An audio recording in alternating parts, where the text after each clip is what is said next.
অপরাধ তো প্রচুর। আমি এখানে জয়েন করার পরে আমাদের যে মেন ভিলেন মিশা সওদাগর ভাই, তার 100 কোটি টাকা লস হয়ে গেছে অলরেডি। অপরাধ প্রচুর। তো যাই হোক, অপরাধ দমনেই পুলিশ সবসময় মানুষের পাশে থাকার চেষ্টা করে। আমাদের সিনেমাটার নাম হচ্ছে তছনছ। এটা প্রযোজনা প্রতিষ্ঠানের নাম হচ্ছে মুন্না খান মাল্টিমিডিয়া। তো আমি যে এএসপি ক্যারেক্টারটা প্লে করছি, এটা this is the first time আমি এই ক্যারেক্টারটা প্লে করছি। ডেফিনেটলি যে কোনো ক্যারেক্টার ভালোভাবে ফুটিয়ে তোলাই চ্যালেঞ্জিং, যে কোনো ক্যারেক্টারই। তো নট অনলি এএসপি। তো এই ক্যারেক্টারটা প্লে করার আগে আমি 10 দিন সময় পেয়েছিলাম। তো আমার আপন মামা একজন আছেন, উনি হচ্ছে এএসপি। উনার সাথে আমার এইটা নিয়ে বেশ কিছুক্ষণ কথা হয়, হ্যাঁ। এবং মামা যেহেতু প্রায় দেখাও হয়, মামার সাথে আমি ডিসকাস করেছিলাম যে আপনারা কীভাবে পেশাগত দায়িত্ব পালন করেন বা আপনাদের মুভমেন্ট কেমন থাকে। আর সচরাচর পুলিশের চলাফেরা বা আমরা তো সবসময় অবজার্ভ করি। তো সেভাবে আমি মোটামুটি মাথায় নিয়েছিলাম যে আমি ক্যারেক্টারটা এভাবে প্লে করবো, সেভাবে করার চেষ্টা করছি। বাকিটা দর্শক বলতে পারবে আসলে কতটুকু ফুটিয়ে তুলতে পারলাম। এইটা মেবি শুটিংয়ে তেজগাঁ জোন দেখানো হচ্ছে, আমাদের যে থানাটা দেখানো হচ্ছে এটা হচ্ছে তেজগাঁ জোনের একটা থানা, তেজগাঁ থানা। RICL TMX, যুগের পর যুগ স্থাপনা থাকে মজবুত।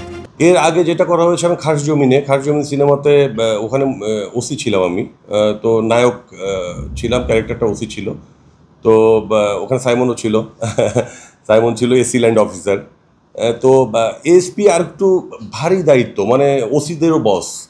তো সে কারণে একটু মানে রিজার্ভ থাকা বা একটু ম্যানলি ওই ব্যাপারটা নিজের মধ্যে আনা, একটু পার্সোনালিটি শো করা, ওই ব্যাপারগুলো একটু থাকে আমার মনে হয়েছে। তো সেটাই আমি একটু প্লে করার চেষ্টা করছি। অপরাধ তো প্রচুর। আমি এখানে জয়েন করার পরে আমাদের যে মেন ভিলেন মিশা সওদাগর ভাই, তার 100 কোটি টাকা লস হয়ে গেছে অলরেডি। অপরাধ প্রচুর। তো যাই হোক, অপরাধ দমনেই পুলিশ সবসময় মানুষের পাশে থাকার চেষ্টা করে, সেটাই চেষ্টা করছি। আসলে সত্যি কথা বলতে আমার প্রথম ছবিতে ছিল ফুল অ্যান্ড ফাইনাল। মালেক আফসারি সাহেব হচ্ছেন আমার ওস্তাদ। তো মানে এরপরেও 17-18টা সিনেমা আমার করা হয়েছে। তো এখনো মানুষ মানে সিনেমা দিয়ে যদি চিনতে চাই বা সিনেমার কথা বলে, তাহলে ঘুরে ফিরে ওই ফুল অ্যান্ড ফাইনালের কথা বলে। গুন্ডা একটা সিনেমা করেছিলাম ইসমানী আরিফ জাহানের, ওটা কথা বলে। হ্যাঁ, স্বপ্ন ছোঁয়া একটা ছবি করেছিলাম শফিক হাসানের, এটা কথা বলে। তো সব ছবি তো আসলে সবার ইয়েতে থাকে না। আজ থেকে 12-13 বছর আগে অনেক হল ছিল, প্রায় 300 হল আমরা পেয়েছি। এখন কিন্তু 50টা হলও খুঁজে পাওয়া খুব টাফ হয়ে যায়। তো 300 হল সারা বাংলাদেশে আমাদের ছবিগুলো চলতো। এখন তো 50টা হল অনেক। আমার ডিস্ট্রিক্টেই সিনেমা হল নাই, আমার হোম ডিস্ট্রিক্ট নড়াইলে, ওখানে 2টা সিনেমা হলই ভেঙে ফেলছে। তো ওভারঅল সব সিনেমা এখন সবাই দর্শকরা দেখতেও পারে না। তো ওই টাইমটাতে সিনেমাটা 12, 13, 14, 15 বেশ মুভি হয়েছে। আমরা যখন আসছি, আমার শুরুটা হয়েছে, তো ওই টাইমটাই সবাই মোটামুটি ওই সিনেমাগুলোই আবার ঘুরে ফিরে মনে করিয়ে দেয় রাস্তাঘাটে আর কি। না, সিনেমা তো আসলে আমরা এফডিসি নির্ভর বা এফডিসি কেন্দ্রিক যে মুভিগুলো আমরা বেসিক্যালি করি, 2012 সাল থেকে আমাদের যাত্রাটা শুরু হয়েছে। এই টাইপের ছবিগুলো আসলে এখন কম হচ্ছে।